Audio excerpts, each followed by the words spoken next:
What's this? No. Bow, bow, boop, boop. La, la, la.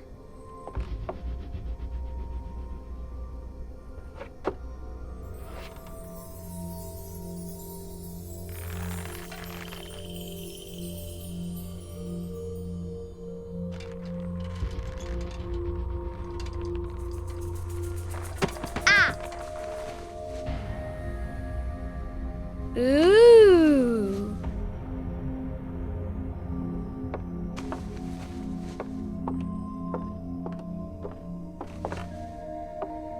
Oh, look! It's a book! Maybe it's a book about pirates with a treasure map. No, I don't think so. I wish that I had seen through all your lies. Oh, start from the beginning, not the middle. And so I decided to pick up my pen to relate the most disturbing episode of my life thus far. It all began early one morning in 1898, when Sherlock Holmes invited me to accompany him on a visit to the Marquis of Conyngham.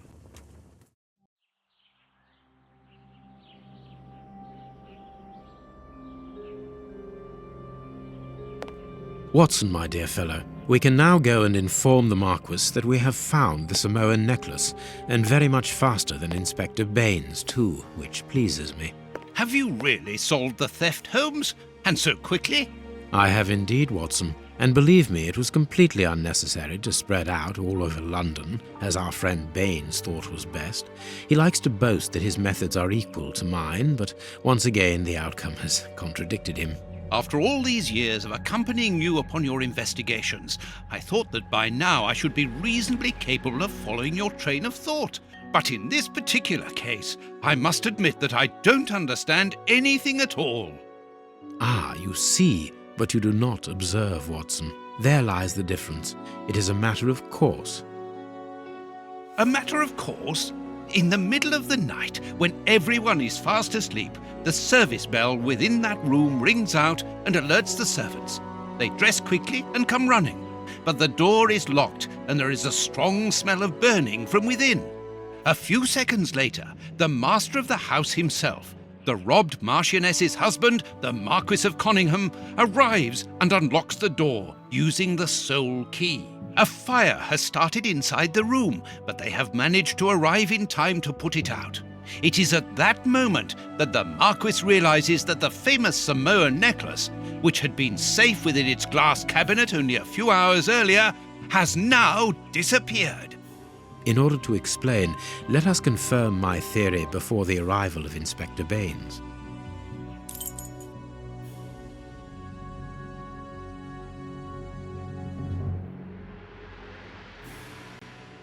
Alright, so I have played this before, but the game seemed to have shut off on me, so we are playing Sherlock Holmes, Testament of Sherlock Holmes, I think it's called. So, here we go. Let's, This wind, see how tight. So, something broken in there with 8 diamonds.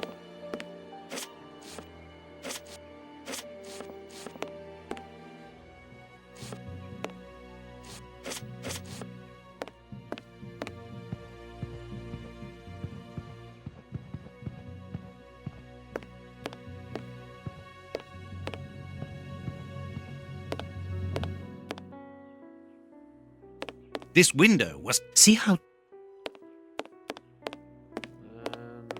A mark, undoubtedly made by a diamond. Someone tried to cut the glass, but he was interrupted. Therefore, the thief tried to escape through the window, but he was interrupted.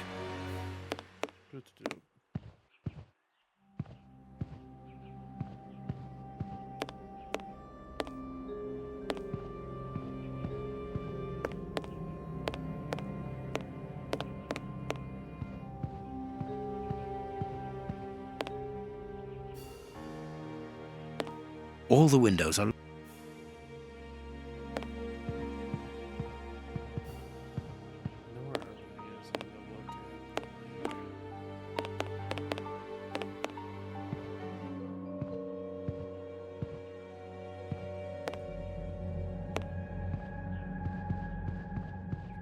This window was... See how It's open. Alright.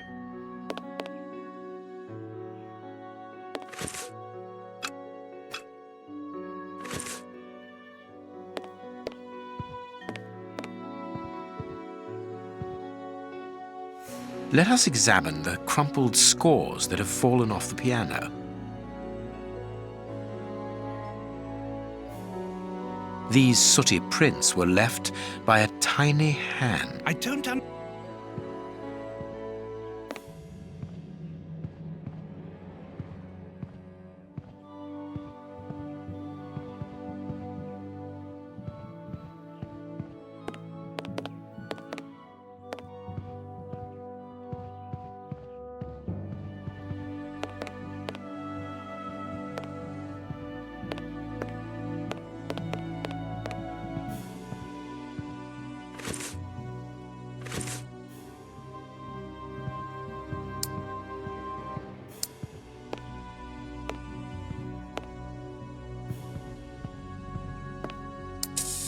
Strange.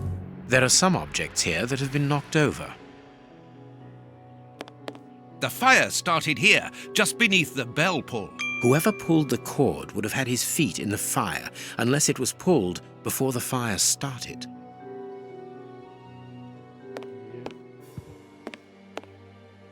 A candle. It must have fallen from the chandelier.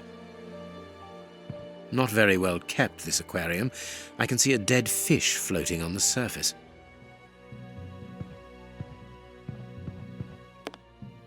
This draft screen makes an ideal hiding place. As the theft was committed at night, I conclude that the thief hid himself behind the draft screen and waited until he was alone in the room. Strange, there aren't any prints, yet I'm sure that the thief hid here. These documents are not very interesting, even though they're addressed to the Minister of Maritime Affairs. The Marquis himself. Okay. I think that is it. The chest wasn't opened. The necklace wasn't in it. Heading towards his chosen escape route, probably the window, the thief knocked over the stool, which then caught fire. But why didn't he try to put the fire out at once? What do you think, Holmes? Let us search the room before the police get here. We might throw some light onto all this. Something else I missed.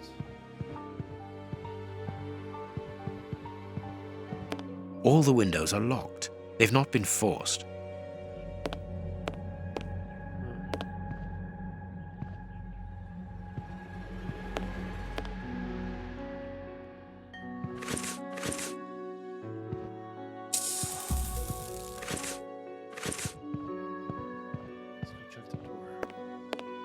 When the servants arrived at the door, having been alerted by the bell, they saw evidence of the theft and the fire, but they didn't see the thief.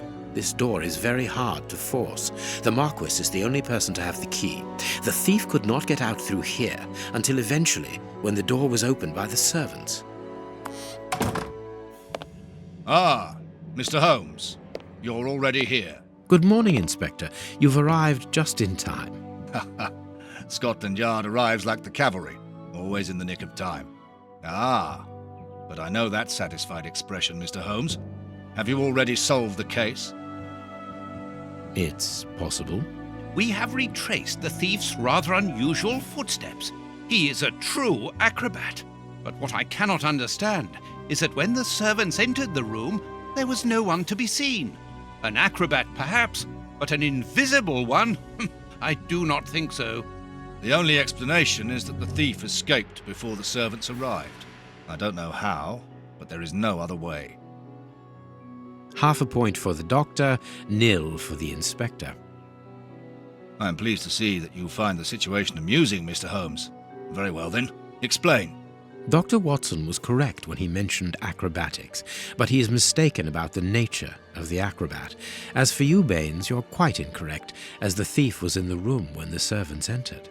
Explain, for heaven's sake, Mr. Holmes. Watson, how could a thief be missed in the middle of 8 men? I don't know. Because he is very small? Stop teasing us, Holmes. Exactly. because he is small, small and remarkably agile. You're thinking of a monkey? And a trained monkey at that, without a doubt, a Leontopithecus rosalia from Central America. The animal had been hidden inside the room for several hours, calmly awaiting the signal from his master. Once night had fallen and the room was empty, a high-frequency whistle alerted the monkey that it was time to begin the procedure for which he had been trained. The monkey emerged from his hiding place and used the point of a diamond to open the glass cabinet and steal the necklace. He headed across to the window by the chimney, but knocked over the stool, which in turn knocked aside the fire guard and started the fire. The frightened monkey jumped from the chimney by swinging from the bell pull, thus alerting the house servants. He then went to the window and began to use his diamond to cut a hole, but was interrupted by the staff trying to gain entry via the door, and he panicked again.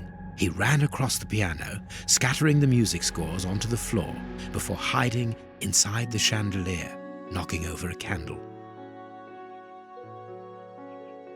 Finally, the servants and the Marquis entered the room, leaving the door open while they put out the fire. It was during the confusion that our agile little thief made his escape through the doorway. As simple as that. A brilliant explanation! Bravo, Holmes! And the necklace? I can see it from here, my friends. It's right in front of us. We have searched the room from top to bottom, Holmes. How were we unable to find it? Because we paid insufficient attention to the only victim of this affair. What victim? No one is dead? Yes, Watson, a poor goldfish whose destiny was to die, crushed by one of the most precious necklaces in England. The aquarium is just beneath the chandelier. I understand. The little monkey had likely hung the necklace around its neck and lost it when he leapt from the chandelier. The jewels fell into the aquarium, where they remain now.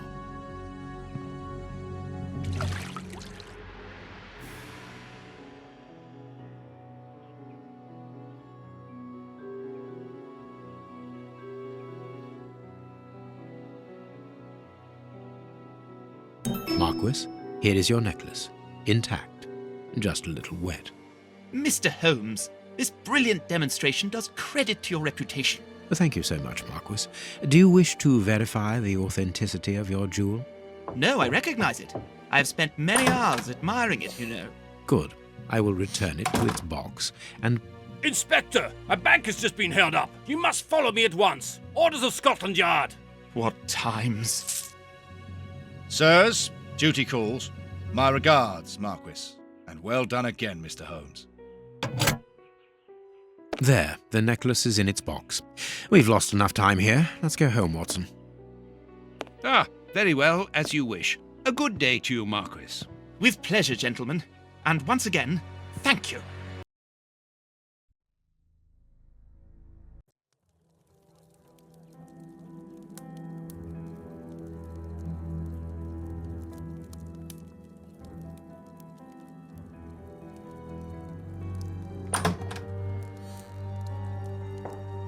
This morning's newspaper. Holmes, have you read this article about you? No, Watson, not yet, and I won't have time to. Read it before you leave. It's outrageous. If you insist.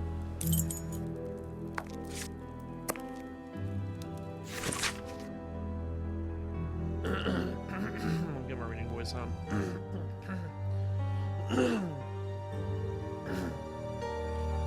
Sherlock Holmes. At the home of the Marquis of Cunningham, the investigation is a fiasco. Yesterday, the celebrated detective Sherlock Holmes was invited to the manor of Marquis Cunningham to supply his conclusions following his investigation into the disappearance of the priceless Simone necklace. It should be recalled that the lady called in the detective after the police appeared flummoxed in the face of the astonishing circumstances surrounding the theft. Indeed, the valuable piece of jewelry disappeared while the door to the room in which it was displayed was locked. The alarm was raised by the servants, alerted by the room service bell ringing out. During the night, when the Marquis, the only person in possession of the key, opened the door, everyone rushed in to extinguish a fire that had started before it was noticed. The necklace had mysteriously vanished. The most astonishing factor is that no thief was found within the room, and all the exits were closed as usual. Mr. Holmes resolved the case in the twinkling of an eye, and the jewel was recovered. I will not waste my time on the various explanations as to the disappearance, because I would prefer to draw your attention, dear readers, to the last surprising developments in that case following the departure of Sherlock Holmes, who placed the necklace in the safe himself. The Marquis noticed that the jewel was nothing but a poor copy of the original. Let it not be forgotten that the Simone necklace, although plain and without ornament, is unique because of the rarity of its pearls which are found only in a small part of a lagoon off the archipelago of the same name, and to which scientists attribute to their exceptional qualities and strong density of crystal and aragonite that are made of the priceless necklace. Brought here at the beginning of the century by Lord Fenton Arwalk, the Marquis' grandfather, an eminent explorer, should have been part of her daughter's dowry for her marriage to the Duke of Newcastle. So I'm going to place a simple question. Should we not, in all open-mindedness, ask ourselves if the necklace was not simply and deliberately exchanged for a fake by Mr. Holmes himself? I am aware, dear readers, that this brutality of questions without any preconceptions may certainly shock some of you. But the facts are there, and our thoughts and judgments should not be confused with the regard of which we will share for the famous detective. It is not the first time that Globe Explorer has expressed his reservations as to Sherlock Holmes' methods. To do not forget our counter-investigation of the escape of Arsène Lupin, the Frenchman who took malign pleasure in tarnishing the image of the royal family and who by lucky chance managed to elude capture by Mr. Holmes. At the time, we do not hesitate to consider tacit complicity on the part of Lander. For those who are familiar with Mr. Holmes, it is quite apparent that his character traits show more of the opportunist and brilliant usurper than the altruistic defender of law. I would draw the attention to our readers to the suggestions that the description of these gentlemen provided by the friends Dr. John Watson, though his stories is a long way from the truth. Indeed, his behaviors derisive and contemptuous, haughty, and offensive towards the police, and in particular towards Inspector Bynes, replacing Inspector Lestrade, who is currently convalescent and habitual abuser of narcotics such as heroin and cocaine. This is why, dear readers, it is important to disregard Sherlock Holmes' good reputation in order to form an objective opinion, to ask the pertinent questions. What was the necklace that Holmes found already a fake? If that was the case, why did he mention it? And why should he insist on placing it back within the safe himself? Has the detective a savory interest in the affair, or is it simply a case of deceit in order to steal the extraordinary Simone necklace? Is it up to you, dear readers, to form your own opinions? But you can count upon your humble servant to continue revealing to the public the doubtful methods and motivations of who in the future I shall not hesitate to call Sherlock Holmes the usurper. To be continued, O'Farley. The angry Prince of Woodfield recommends. The Lord Committee set up to order to verify Prince Woodfield's legitimacy made his conclusions public last night without surprise. The Prince's title was confirmed as the rumor suggests in the return of an unfavorable opinion by the committee. The Prince would have abandoned any claim to the inheritance of present royal family as well as any political activity. The young man, now aged 28, read history and law at Oxford, diploma in philosophy, and spent most of his childhood in France, where he acquired a considerable knowledge of culinary arts. For those who might think this is a handicap in the integrating into British high society, let me remind you that he is also outstanding on the polo field and plays the bagpipes quite beautifully. Finally, he should add that lately he has become actively involved in charity work and aiding the poor. Prince Woodville, French culinary expert and bagpipe player, might be our next king. That's not so shocking, my dear fellow. You know exactly to which article I'm referring, Holmes. How can Farley dare to tarnish your reputation like that? You know, Watson, that wherever glory walks, jealousy is bound to follow. As for the forgery of the necklace, I suspect that we shall soon be enlightened in this regard. Come in, Inspector Baines, the door's open. Ah, Mr. Holmes. How did you know I was here? You are one of our rare visitors who avoids the second-to-last step of the stairs, which creaks dreadfully. And if I add the clinking of the handcuffs at your belt, to what do we owe the pleasure of your visit, Inspector? Have you read that rag?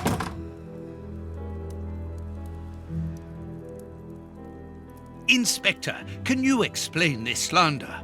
Has the necklace of the Samoas really been replaced by a fake? I don't know how the reporter got hold of the information, but it's true. About the necklace, of course. I wouldn't permit myself to question the integrity and honesty of Mr. Holmes. The necklace is a forgery? Impossible! I saw the Marquis authenticated before my very eyes, before Holmes returned it to its place. Mr. Holmes, the Marquis believes Osmond Farley's theory. I shouldn't be surprised if the reporter isn't behind all this slander about you. He's a freelancer, well known for his explosive and subjective articles. In any case, the Marquis assures us that you were the last person to have the necklace in your hands. Let's return to the Marquis's house, Holmes. I'm sure that we'll have no trouble in taking apart this theory. It is unnecessary. Such allegations collapse on their own, like one of Mrs. Hudson's soufflés. Let us leave the police to solve this problem and turn our attention to the matters in hand. Perhaps you are right, Holmes. Inspector, I assume that you have the fake necklace with you. It's why you're here. Your superiors would like me to examine it. Indeed. They would like you to confirm or deny putting this fake in the box. Can't that wait? I must go to the house of Lord Peregrine Maitland, the Bishop of Knightsbridge. And the Marchioness? She is beside herself. Without the necklace, her marriage is compromised. It is the principal item of the young woman's dowry. What a lovely marriage.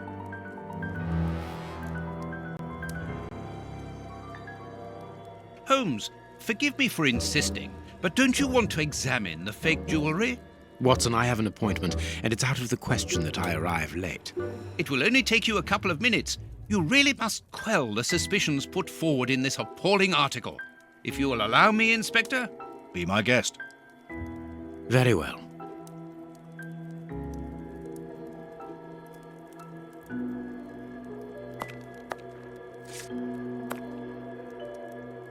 What do you think, Holmes?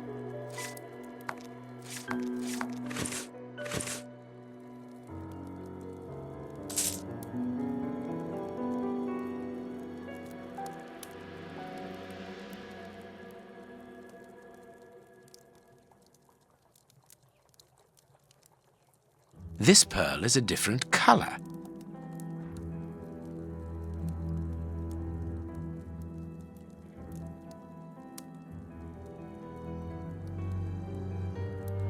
These 3 pearls are of poor quality.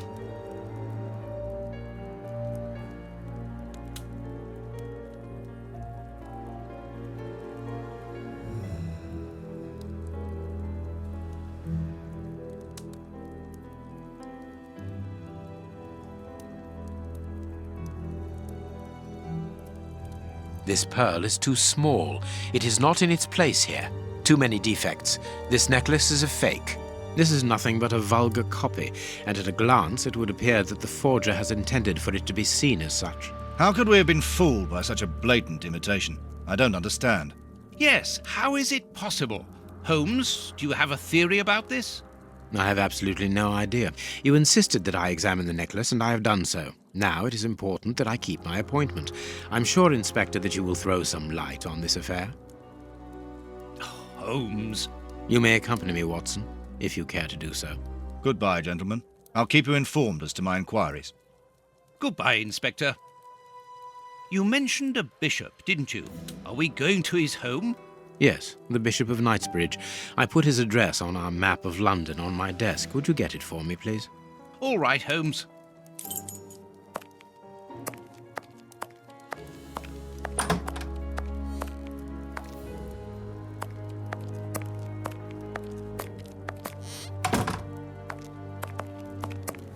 Where's his desk? This is a makeup desk. His alter egos.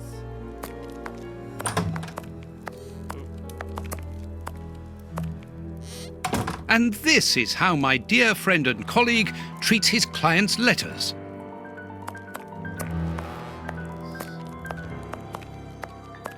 I have found your map.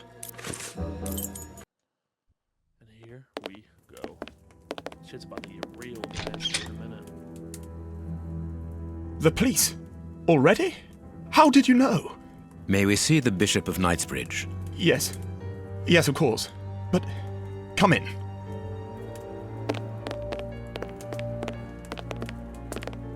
What has happened, Reverend? What? I don't know. It was last night, I think. I only just arrived, and I have made this macabre discovery. My God, how horrible. I haven't called anyone. How did you know that?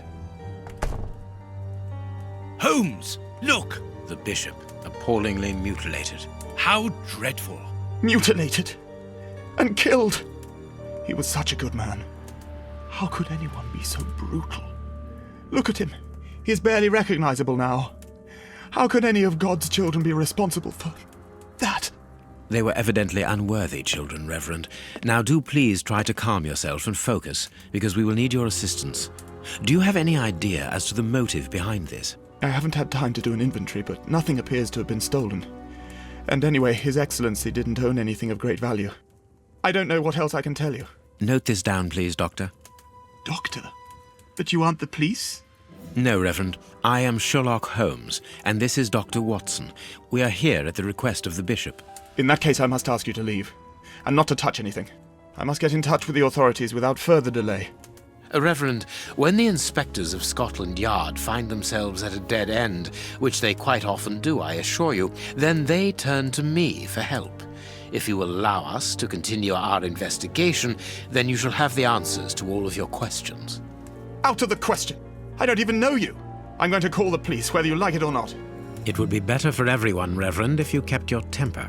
Watson, are you taking notes? This affair promises to be a complex one, therefore we must not overlook the slightest detail. Yes, Holmes. I am keeping a meticulous set of notes. I have created a very clever deduction board. One thing we can be sure of at the moment is that this crime was not for gain. The Reverend has informed us that nothing valuable was stolen, and indeed it would seem that the bishop had nothing of any worth to take. Very good, Watson. Do continue.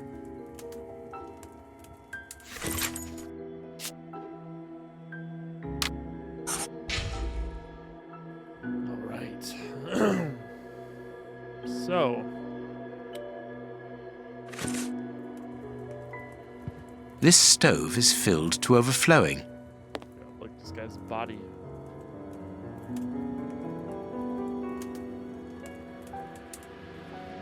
The fingers have been crushed and violently struck. The fingers have been... His stomach is covered in scratches. Quite evidently, they weren't made recently. So, these wounds were not made by his murderers. A piece of rope.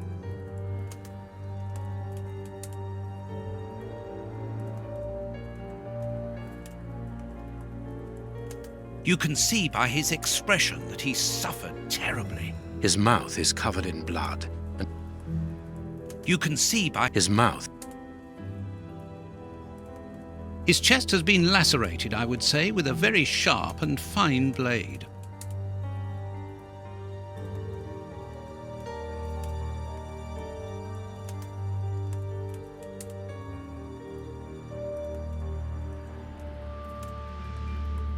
A finger. How dreadful! This poor man was tied just below the knees. To stop him from walking, certainly, but mostly to free his feet. These burns are terrible. His feet have been burned. My first impression is that he wears a size 9 shoe. You? But what does it matter, Holmes? My God, Holmes, this man was horribly tortured.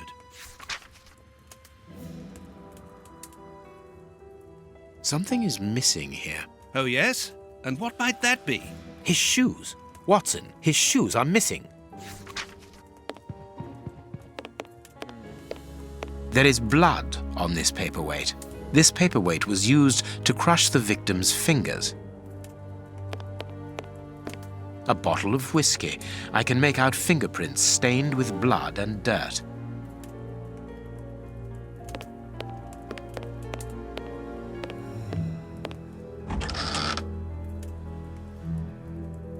This metal rod is for fastening the chilies. It's a cilice designed to bruise the person wearing it. The bishop wore it as repentance. A whip? No, It is a discipline for self-flagellation. This very pious man must have had the habit of mortifying his flesh as a means of repentance.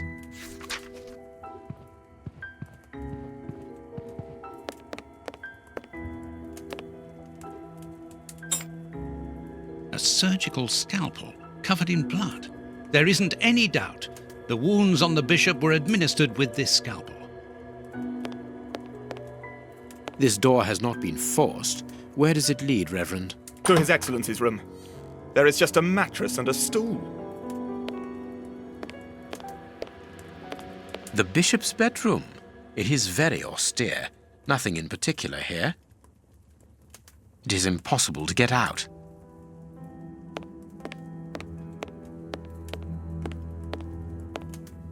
Watch where you're putting your feet, Watson. Have you noticed these prints upon the ground? Well, yes, those muddy marks. See here, Watson. Footprints can often provide more vital information than the very best of informants. Yes, if you know how to make them talk, that is. It's child's play, Watson. We will begin by excluding the contaminating prints, which are yours and mine from where we came in, and those of our dear Reverend who was so impatient to call the police. I need something. Size 9. Size 9. Size 9. Size 9.5. Nothing. Size 9.5. Size 9.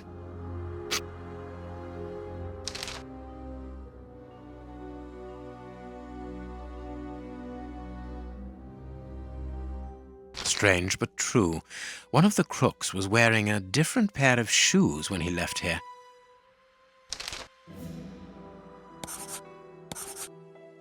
Perfect. We now know that Therefore, we have 3 men who came in and left again, but one of them was wearing a different pair of shoes from the ones which he came in with. So, all we have to do is look for a workman who likes Italian shoes.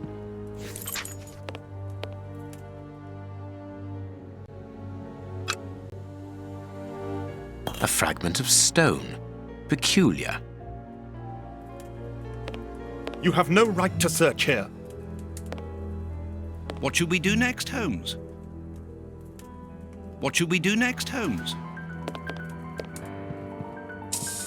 A broken phial and blood near the neck. What a strange smell. Phew. Chemical components, I think. A broken bottle of whiskey. However, the Bishop of Knightsbridge was known for his sobriety. It would seem that the brutes who tortured the bishop to death were intoxicated with alcohol.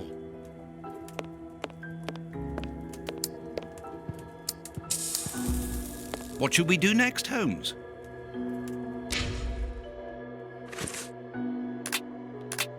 So we're gonna have to deduct Knightsbridge. So, like, bishop shoes are missing. Yep. Murders and murder. The clergy, one of the murders left wearing a bishop shoes. So shoes and murder are poor.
You have no right to search here.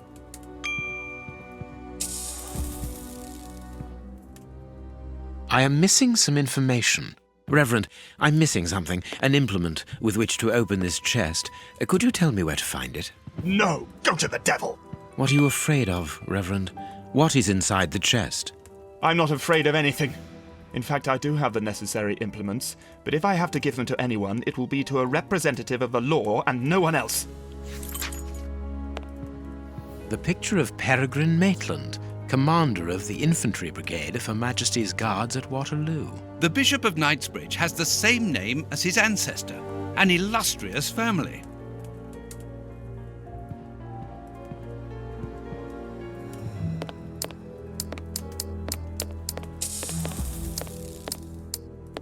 Closed. The veranda door hasn't been forced. Strange. Reverend, might I have the key? No! You have no authority here. Let me call the police. Perhaps we should listen to him, Holmes. Perhaps you should let me get on with this, Watson. I cannot leave now. What should we do next, Holmes?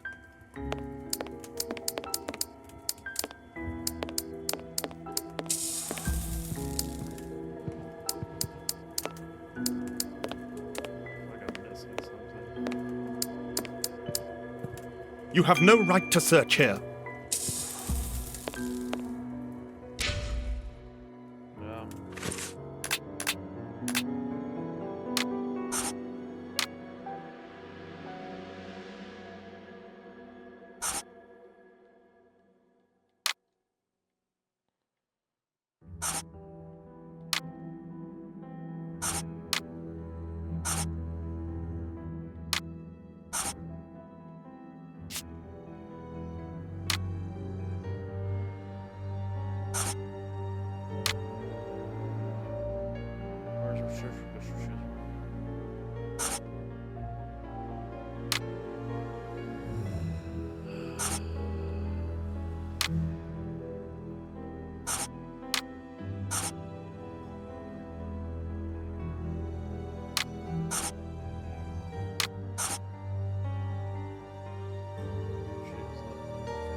I'm not saying I'm the best at fucking the detective work.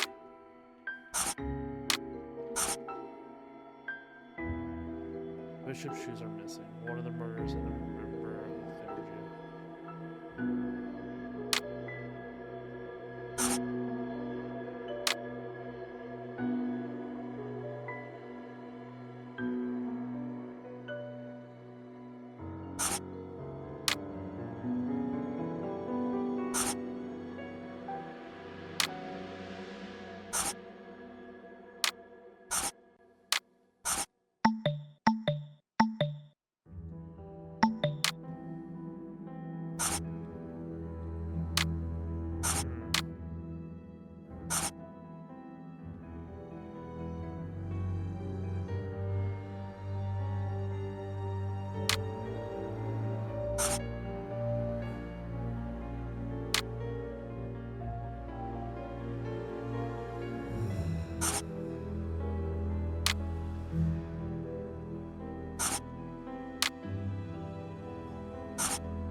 You have no right to search here.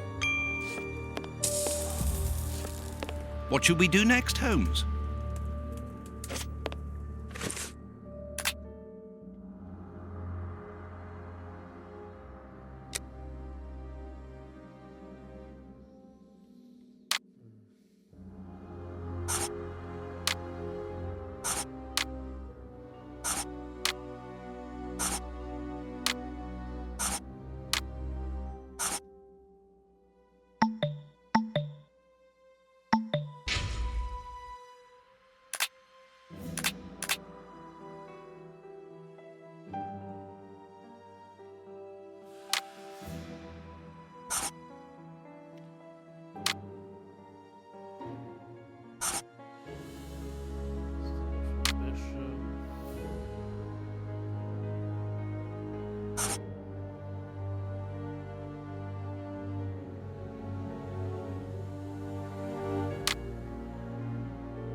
Seems right.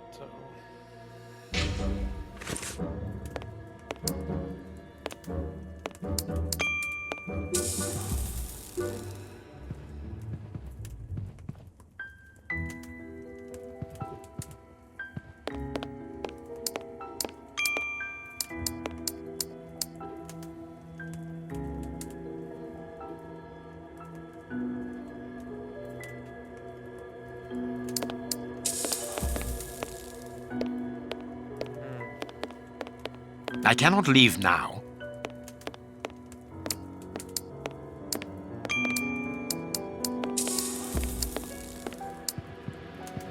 Oh, I missed something on him.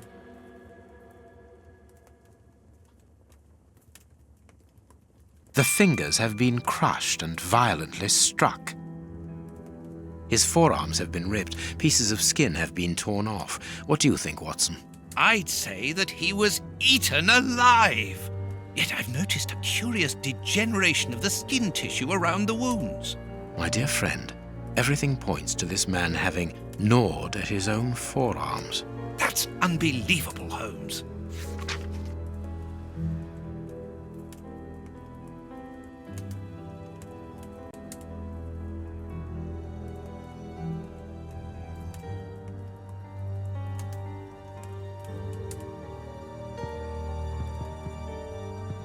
Let us look at our deduction board, Watson.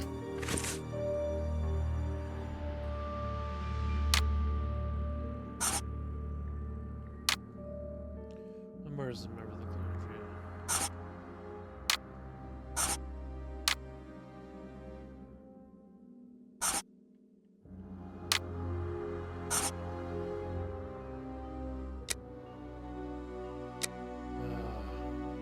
So the bishop's shoes are missing. One of the murderers left wearing the shoes.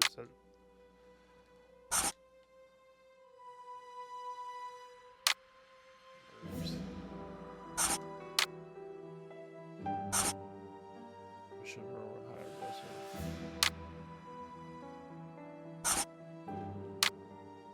Murder search for the bishop's shoes.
feel like I got the right ones. I just don't.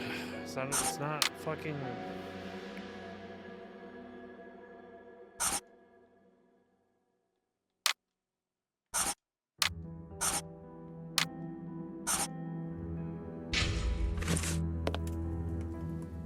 Fucking no.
Let us look at our deduction board, Watson.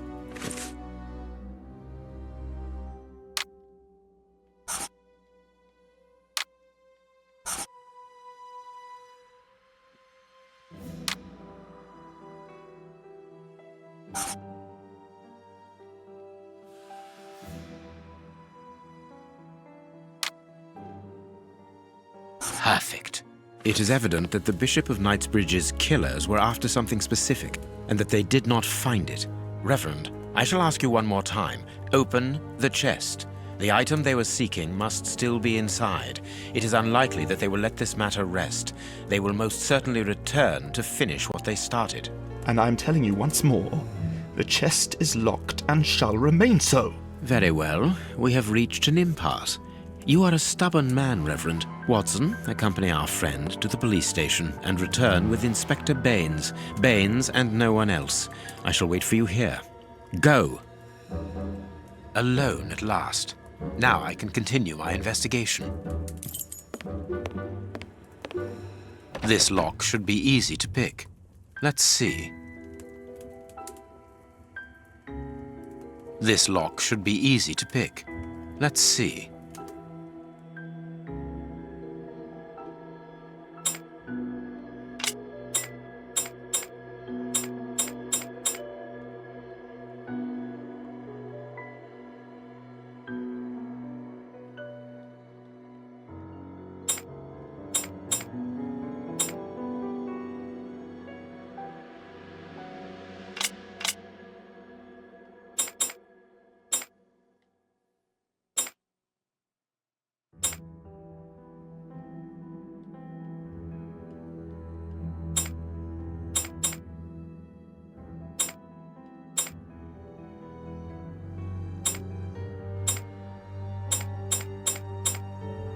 That's not right. Start again.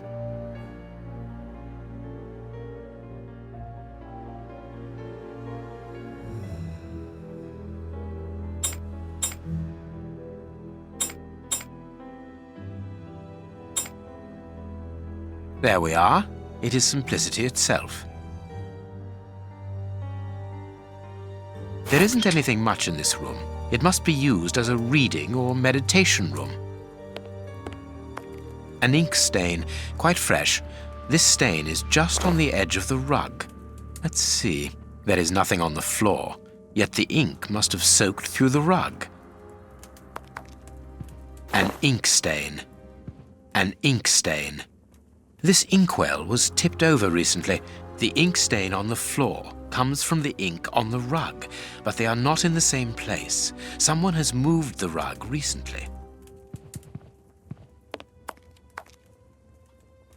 Apparently, someone wanted to hide this statue. This horse resembles a large chess piece.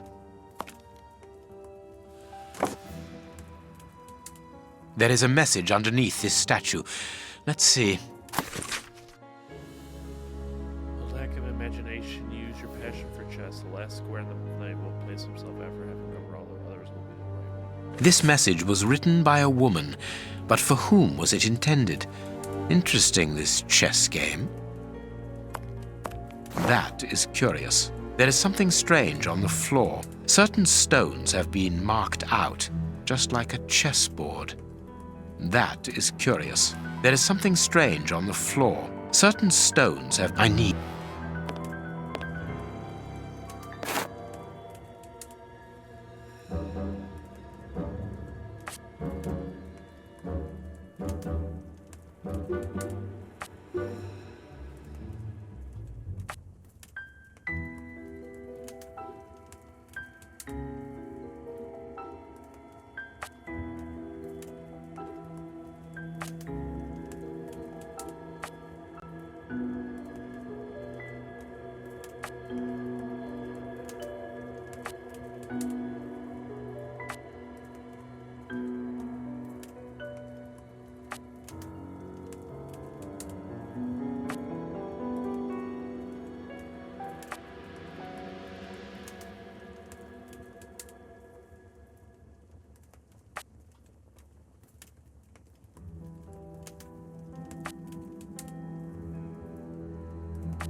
Come on, dude.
That's not right. Start again.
That's not right. Start again.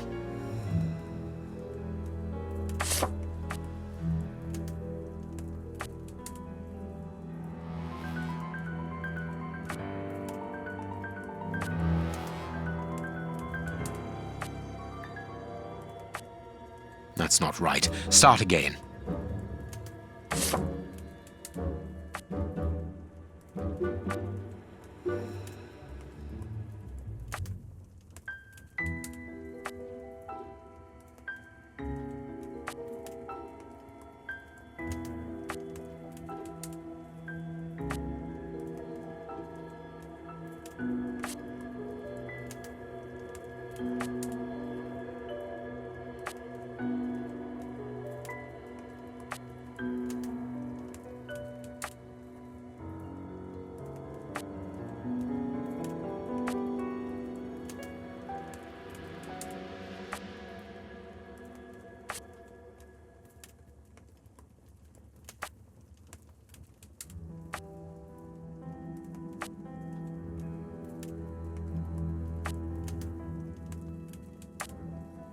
Did I figure it out? Yep. This last piece should be the good one. It will have to be pulled free. I need something.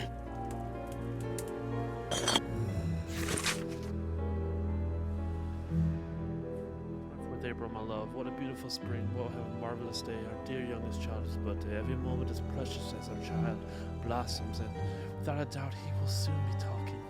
I'm sure the first words will be for you. He misses you so much, as do I.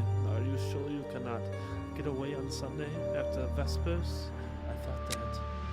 For 'tis, my darling, I know that you think I'm insistent, but we absolutely must legitimize our union. We cannot live in our sin, our lives. Rest assured, my dear, that I understand your position is not easy. But have you thought about ours? Children in mind? I cannot allow our children's future to be compromised. Think about it, my love. What is a so-called scandal next to the well-being of your family? We must become husband and wife legally to finally form a real family. A packet of letters addressed to the Reverend. They were written by a woman who mentions his illegitimate children. Their affair isn't official. Perfect. I have you now, my wayward Reverend.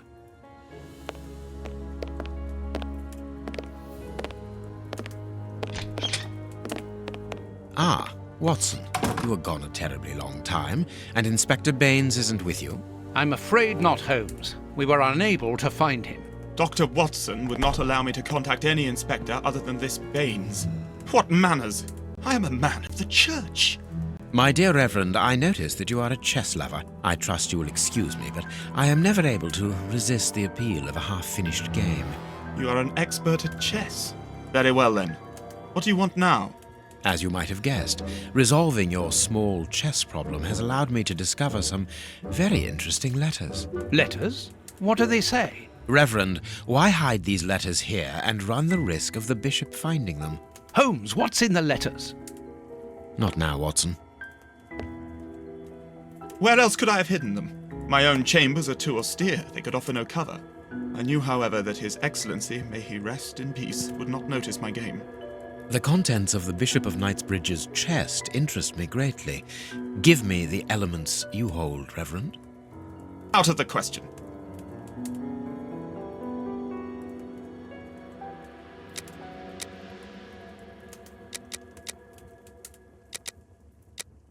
I am a gentleman, and it would distress me to be obliged to pass this correspondence across to your superiors.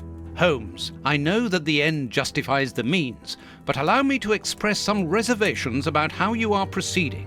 You say you're a gentleman, but I hear nothing but the words of a blackmailer.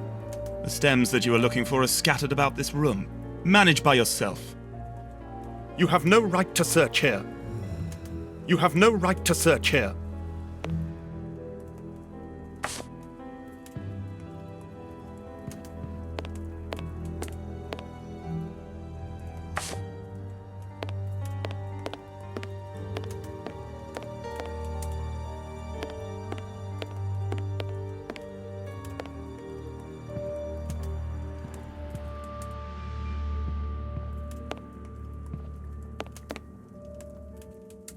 There is blood on this paperweight.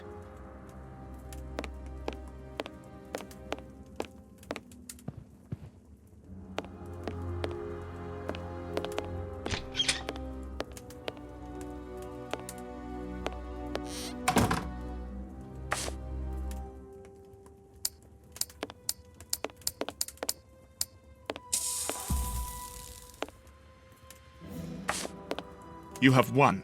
Evidently, as I always do. What are you able to tell us about the Bishop of Knightsbridge's last days? Did anyone come to visit him? Did he seem worried, anxious? Do not omit the smallest detail. His nephew came to see him yesterday at His Excellency's request. I found this visit a little peculiar because the young man rarely visits his uncle. Do you know why that might be? Were they on bad terms? I don't think so. It's rather a consequence of his work. The young man is employed within the archive section of the Royal Library, which doesn't leave him with a lot of free time. Do you know the reason for his summons? No, but the conversation was very heated. It only lasted for a few minutes and ended with the nephew in a terrible rage. Interesting. I've answered your questions. Will you now let me contact the authorities? I'm afraid not, Reverend. Not just yet. All right, now we can open the safe.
Now I can open the chest. Here we are. I am eager to discover what remarkable treasure could justify such an act of barbarity. Extraordinary. This chest is impenetrable. How is it possible? No one other than the bishop should be able to open it. You open the chest with disconcerting ease, Holmes. I've seen and heard quite enough. This time you won't stop me. Catch him, Watson. What the? But why? Run, Watson. Hurry.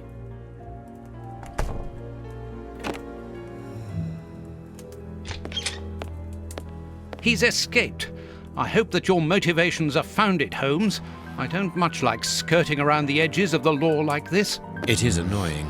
Let's leave without delay. What have you found in the chest, Holmes? What in there is so precious for these men to commit such terrible acts? The Reverend was telling the truth. Nothing important was locked inside the chest, apart from a few religious items which are hardly worth stealing. So, we haven't made any headway. Perhaps the police will. By the time the police arrive, we shall be a long way from here, Watson. We are leaving.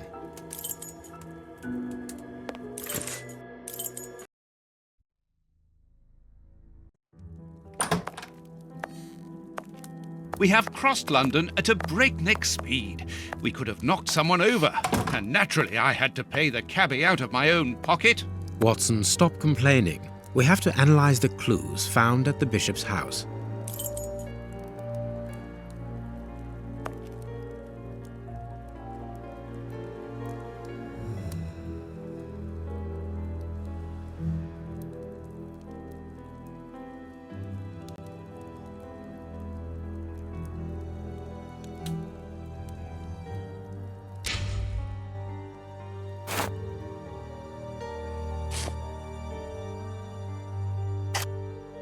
Black and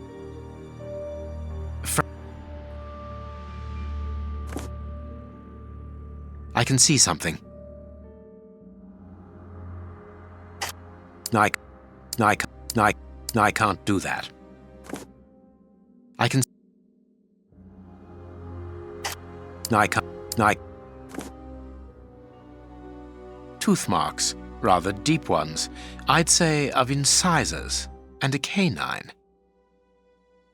Fragments of skin, a phalanx. This finger wasn't cut off, it was ripped off.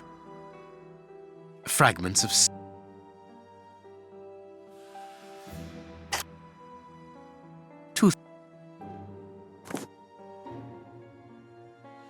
I haven't finished my analysis. I can't do that.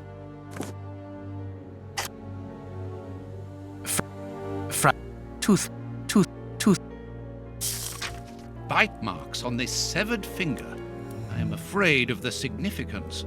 The thieves didn't get what they wanted. When they were faced with the bishop's refusal to cooperate, one of the gang shook his finger at him to indicate that he was responsible for his unfortunate state. And the poor man, whose head was the only part of him not bound by ropes, bit the finger violently enough to sever it. An uncommonly savage act. Watson, I am certain that when we have explained the reasons behind this sudden bestiality, we will have revealed a larger part of the mystery.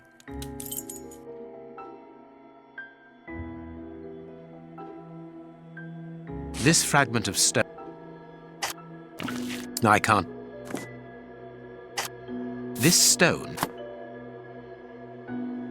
There is something written on this scalpel. I should clean it.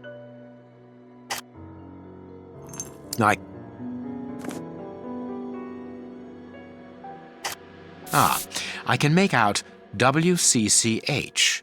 What do the initials stand for? How many hospitals are there in the Whitechapel area, Watson? If we count public dispensaries, enough to keep us busy for an entire month. Did this scalpel come from a hospital? Yes, as the initials WCCH engraved upon it show us. We must think on how best to deal with this. We do not have the time to investigate every hospital in Whitechapel.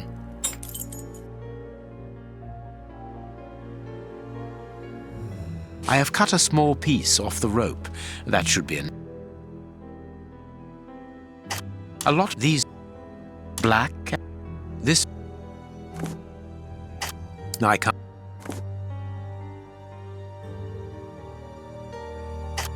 This... I can't do that.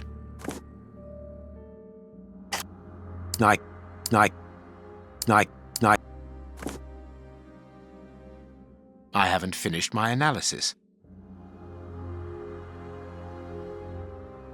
I need something.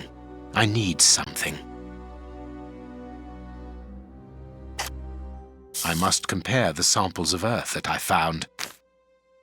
I must compare the sample. And if I mixed this earth with another substance, now it must all... I can't do that. The samples of earth taken from beneath the fingernail and from the ropes originate from the same place. How do you know? It took just a little water to analyze the consistency. The soil has retained its moisture, even though there hasn't been rain in London for over a week. This soil could come from the bank of a river, or somewhere where the evaporation is slower. A mine, perhaps, or a trench. The banks of the Thames are clay soil, unlike our samples, so we can rule that out. The nearest mines are 12 miles away, so I would rule that out also. I would therefore conclude your last theory to be nearer the mark. A trench? A pit. Watson, bring me your register of the London hospitals. Studying the scalpel has given you an idea, then? Indeed. I'll get it.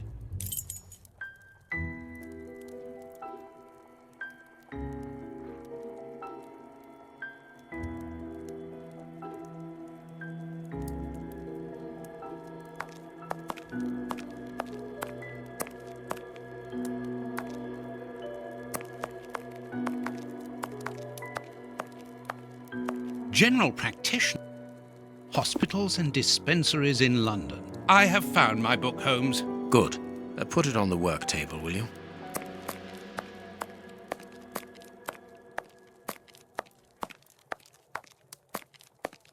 I have found my book, Holmes. Good. I have found my book, Holmes. Good. Put it on the work table, will you?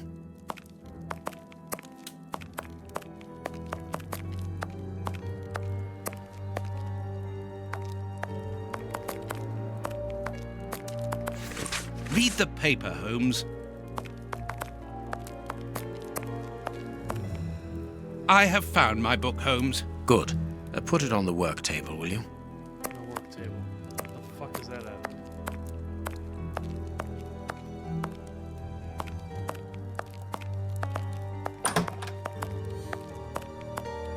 Here is where I write.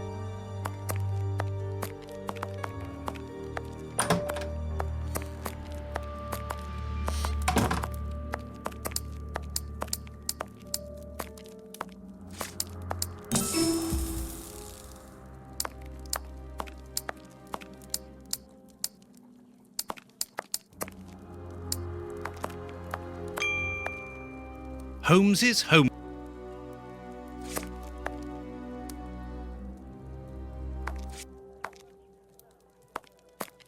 Here is the section showing Whitechapel.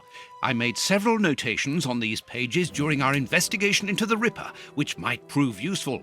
All we need to do is to find a hospital or a public dispensary near a location where pits have been dug and black granite has been used. It's simplicity itself.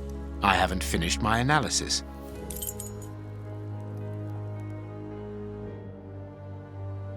Alright, so we got Murphy's Warnway on one side. Was only used for the same side. The damp earth brought by the Bishop and Knightsbridge Killers.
Now I can make the right decision. I haven't finished my analysis. I need something.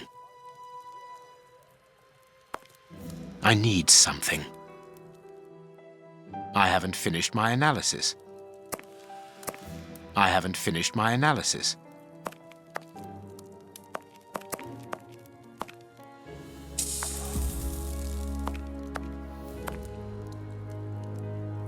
I can analyze the chemical composition of a substance here. I can analyze the chemical composition of a substance here.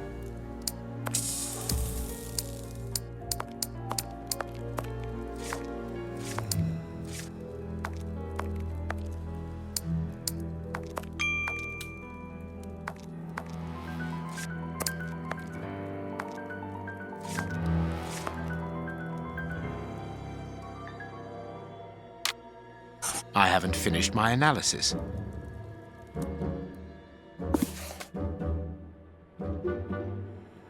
The public dispensary number 4661.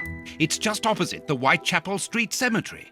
Yes, Watson. The murderer with the missing finger must work in the cemetery, or at least visit it. He could have taken a rope, one of the type they use to lower the coffins into the graves. The granite is minute particles of tombstone. and he only had to cross the road to steal a scalpel from the dispensary opposite.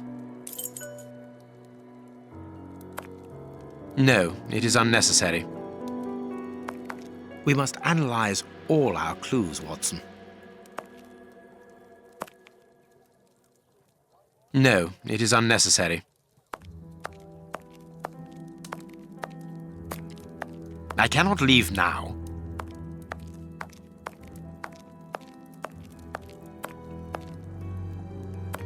We must analyze all our clues, Watson.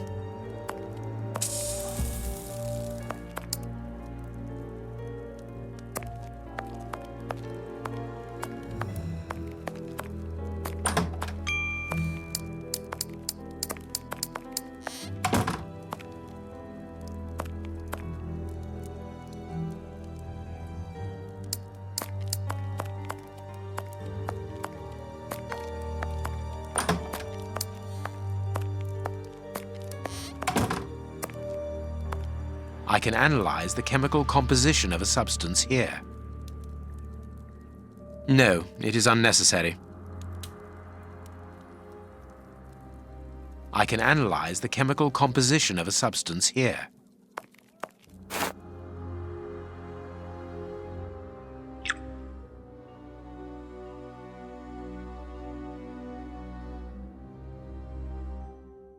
I must analyze the clues. I must analyze the clues.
Poison, and apparently very virulent.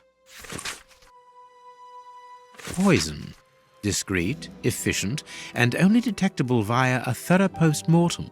Have you been able to isolate the active components, Holmes? Not with any certainty. This toxic substance surpasses my own knowledge in the field. It is without doubt the work of an expert chemist.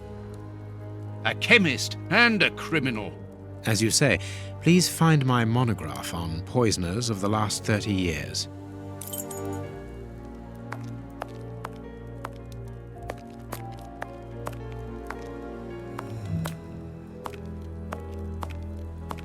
General practitioner? That won't be of any use to me. Female anatomy? I should put this book somewhere else.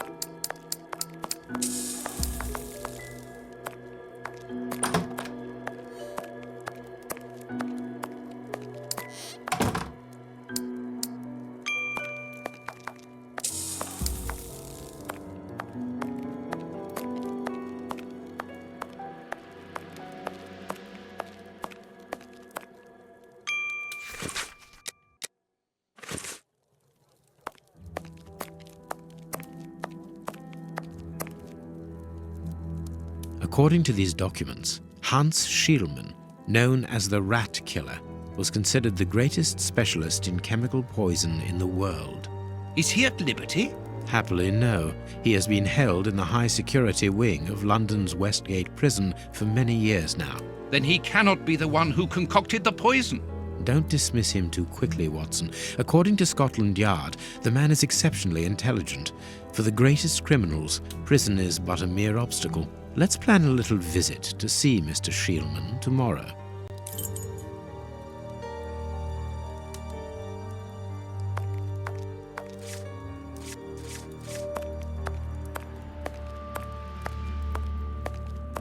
I cannot leave now.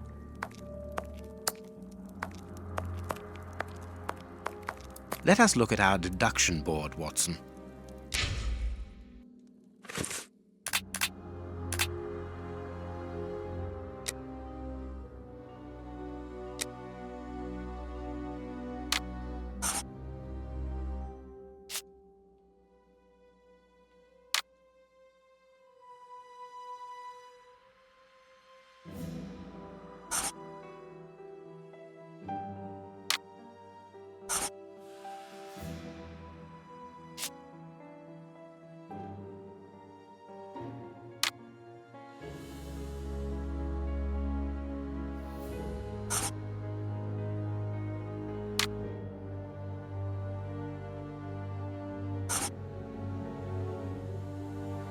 Perfect.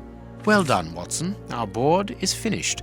It confirms that the bishop's murderers work for one person, who, amongst other things, possesses a very sophisticated poison. They therefore act for someone more educated than themselves. You remember Wiggins and his gang, the Baker Street irregulars? Yes, the street urchins, whom you employ upon occasion, and Wiggins is their leader. Yes. Well, I have hired their services again. I have instructed them to find out the address of the bishop's nephew. I think he's here.